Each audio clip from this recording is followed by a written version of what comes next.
மச்சான் ஓ என்னடா கொஞ்சம் சைக்கிளுக்கு வந்தா ஏன் மச்சான் என்னது கவச்சிடும் சைக்கிள் வீட்டை கரண்ட் வெட்டி போட்டு போய் தான் மச்சான்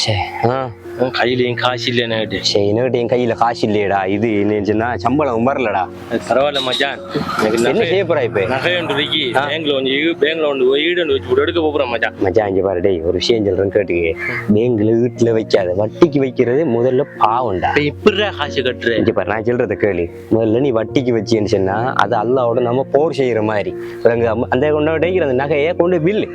வித்து போட்டு உன்ட பிரச்சனையை நீ முடி அல்லாக்கு பயந்து நீ இந்த வேலையை செஞ்சா இருந்தா அதை விட பெரிய பொருளை வாங்குறதுக்கு அல்லா உனக்கு உதவி செய்வான் இல்லைன்னா வீட்டுலாம் வெப்பன்னு சொல்லி அல்லாக்கு எதிராக நீ நடந்தேன்னு சொன்னா இன்னும் இந்த பிரச்சனை கூட்டிட்டு தான் போகுமே ஒழிய உனக்கு ஒரு காலமும் பிரச்சனை குறையாது அல்லா உனக்கு உதவி செய்யவும் மாட்டான்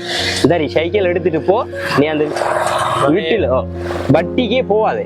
வித்து போட்டு உன்ன பிரச்சனையை முடி அல்ல அதோட பெருசா வாங்குறதுக்கு நிச்சயமான உதவி செய்வான் இந்த சைக்கிள் எடுத்துட்டு போ உண்மைதான் மச்சான் நீ சின்னது இல்லாட்டி நான் பாவத்துல போய் விழுந்திருப்பேன் சரி சைக்கிள் எடுத்துட்டு போடா அதை விட்டு போட்டு மச்சான் பிரச்சனையை முடி நம்ம அது பிறகு அல்லா உனக்கு தருவான் நீ அதோட பெருசு வாங்கலாம்டா சரி தான் வைக்க அடிக்கிறாப்பா டேய் மச்சான் எங்கடா மச்சான் அவ்வளோ அவசரமா போற கூப்பிட்டே மிளகாம மச்சான் வீட்டை கரண்ட் வெட்டி போட்டு போய்தான் மச்சான் நகை ஒன்று இருந்த வித்து போட்டு காசு எடுப்போம்னு போறேன்டா ஏன் என்கிட்ட எல்லாம் காசு கேட்க மாட்டீங்களா நகையை வித்து தானே நீங்க கரண்ட் பில்லு கட்டணும் உனக்கு ஏற்கனவே நான் காசு தரோம் சரி மச்சான் அது தரத்தாண்டா வேணும் அதுக்காக வேண்டி மச்சான் ஒரு கஷ்டத்துல கேட்கற இல்லையாடா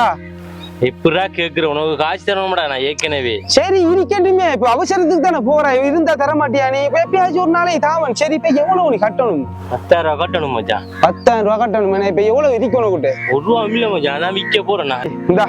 10,000 ரூபாய் காசு நண்பன்டா மச்சான் கூட சேர்ந்து குடிச்சு கூத்தடிக்கிறதுக்கும் இல்ல இப்படியான கஷ்டங்களுக்கு உதவுறவ மட்டும்தான் நண்பன் போ நீ போய் காசை கட்டு போ நிஜ பிரச்சனை பாப்போம் போ நிச்சயம் டக்குனு போய் கட்டிடு இறைவனை அஞ்சி வட்டி விபச்சாரம் போன்ற பெரும் பாவங்களிலிருந்து விலகிக் கொண்டால் நிச்சயம் இறைவன் உங்களை கைவிட மாட்டான். மறக்காமல் இந்த வீடியோவை உங்கள் நண்பர்களுக்கு பகிர்ந்து கொள்ளுங்கள்.